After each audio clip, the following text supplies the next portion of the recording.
Prezidentin oğlu Serdar Berdimuhamedov täze obalaryň düýbüni tutmak çärelerine gatnaşdy. Türkmenistanyň prezidenti Gurbanuly Berdimuhamedowyň oğlu Serdar Berdimuhamedov ýurdun gün ortasynda gurulýan täze obalaryň düýbüni tutmak boýunça geçirilen dawaralara gatnaşdy. Bu barada Türkmenistanyň döwlet habarlar ulugy 29 oktýabrda habar berdi. Qaky etrawynyň gowşut hemde Akbuğda etrawynyň öňaldy geňeşlikleriniň çägini täze obalar gurulýar. Serdar Berdimuhamedow Ahal vilayatynyň çägini soňky 3 hepdeniň dowamyny ikinji gedek täze obalaryň düýbüni tutmak çärelerine gatnaşýar. Mundan ozal ol 8 oktýabrda Göktepe etrawynyň Köpetdağ we Owoda nepe geňeşlikleriniň çäklerine ýaşaýyş jaý toplamlarynyň guruluşyna başlamak boýunça geçirilen dawaralara gatnaşdy. Türkmen mediasynyň maglumatlaryna prezidentin oğlu Serdar Berdimuhamedow soňky wagtlarda jemgyýetçiligiň öňüne has ýygy-ýygydan çykyp başlady. Ol 21 sentýabrda Qaky etrawyna gurulup ulanylmagy verilen saglyk pudugyny degişli desgalaryň açylyşyna gatnaşdy.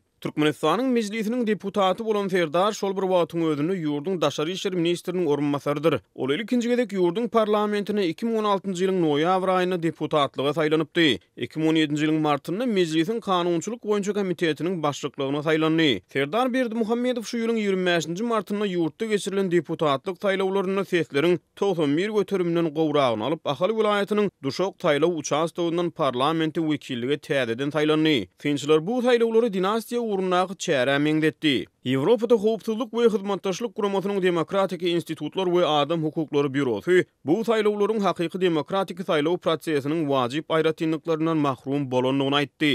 Saýlawlaryň ýany martyň aýagyna prezident Berdimuhamedow özüniň ýeketäk ogluny ýurdun daşary işler ministriniň orunmasary wezipesine belledi. Bu wezipäge girişmeginiň öň ýany hemde ondan soňra Serdar Berdimuhamedow käbir regional hemde halkara duşuşyklarda Türkmenistanyň wekiliýetine ýol başçylyk edip başlady. Ol gyda ýurtlarynyň Astanada geçiren ýygnagyna Türkmen wekiliýetiniň düzümine gatnaşdy. Prezident Nursultan Nazarbayew bilen duşuşyk geçirdi. Serdar Berdimuhamedow 2018-nji ýylyň fevral aýyna synçylaryň simbolik häsiýetlendirýän çärelerine iki gedek prezident kakasy bilen media maglumatlaryny jemgyýetçiligiň öňüne çykdy. Ýagny fevralyň başynda ol miras atyny atlanyp kakasy bilen Köpetdağyň etegine atly gedenenji çykdy. Fevralyň aýagyna geçirilen ılgaw ýarşynyň dowamyny prezident Berdimuhamedow ogluny estafeta nowatyna gowşurdy. 2018-nji ýylyň iýul aýynyň başynda Serdar Berdimuhamedowyň baş tutanlygyna Türkmen wekiliýeti Awstriýanyň Wena hemde Şwetsariýanyň Ženewa şäherlerine ýylyň ortalaryna bolsa New Yorka sapar edip halkara duşuşyklara gatnaşdy.